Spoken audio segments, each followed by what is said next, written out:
I want to get to our guest hosts this morning who have been traveling the malls and the shops, get a sense of what's going on. Dana Telsey, of course, here, and Jan Kniffen is also here. So what was the gut? What's your gut reaction here? I mean, Black Friday isn't what it used to be. It's still a really big day, but when you have promotions that are beginning on Halloween or right around there, consumers have a lot of choice of what to buy and when to buy. So the deals are special. It's a huge weekend, but it's not what it used to be when everyone was rushing out at 4 and 5 in the morning. Stores close by 2 o'clock. So is this a good thing? Is this a healthy thing? Is this better? I think basically it gives you certainly a little bit more time. Consumers always have a fixed budget, and they decide when they're going to spend. It's in the control of the consumer of what they want. It's better for the consumer, but I'm asking, is it better for the retailer?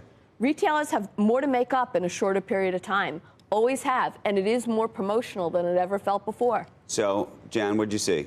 Well, I mean, think on about your travels. Walmart started on the 29th of October for Christmas sales. Really? So, yeah, really. And Target started shortly thereafter. So if that's true... So now it's just a race to July 4th? What are we talking about here? It's a race to January 1st. Yeah. Yes. I mean, yes, it is. And we'll see plenty of sales after Christmas, of course, because this is the best it's ever been after Christmas, too, for the last few years.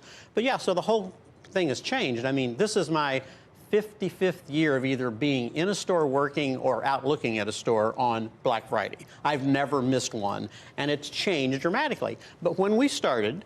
Not when she started, she's younger, but when we started, the stores really did open at 10 o'clock and close at 10 o'clock like they did every other day. And then they went to 8 o'clock to 10 o'clock, and then they went to 8 o'clock to midnight. And so judging the store got more and more difficult. The Internet's done the same thing. We're out in stores. We don't really know what's going on because 20% of the sales, 25% of a lot of these stores are coming online. So it's really hard to tell by looking at the store what sales are doing. But if sales were really up 19% yesterday online, which is what we believe, we're going to be fine for the Christmas selling season. Dana's just said something very interesting, though. She said it's more promotional than ever, and that's good news in terms of getting the traffic in the stores, but it could mean that there are deep discounts that are coming with that. Are these profitable sales? Yes.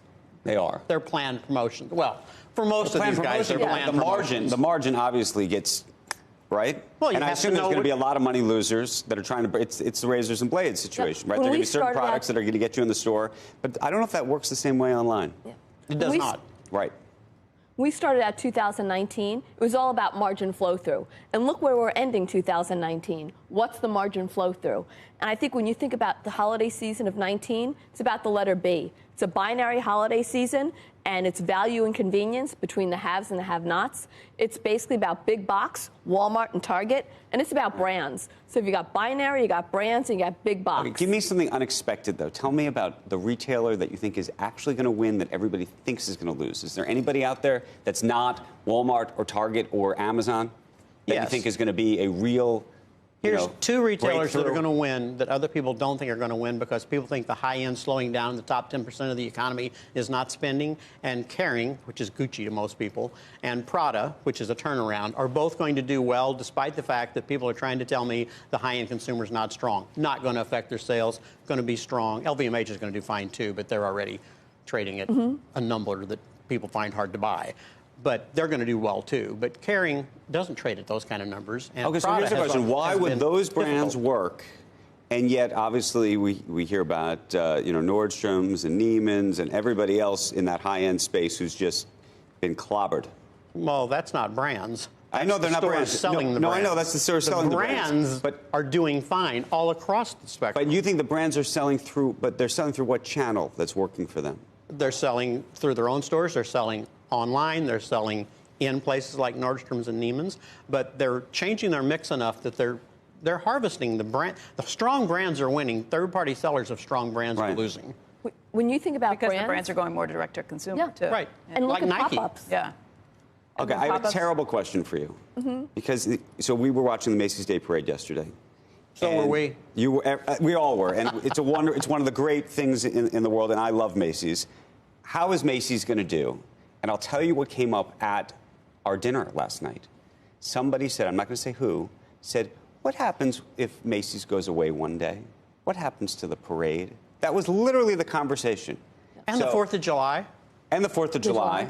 And part of the reason why, look at what those parades and those fireworks are doing. Memories create experiences. Yes. And when you think about what all of retail wants to be right now, it's the experience. You mentioned pop-up before. Who would have ever thought that LVMH should be doing pop-ups? Now they're doing 100 pop-ups this year. You'll find a new way to create memories. When you think about companies, tell me Macy's is going to be here in 20 years. It may be here in a different form.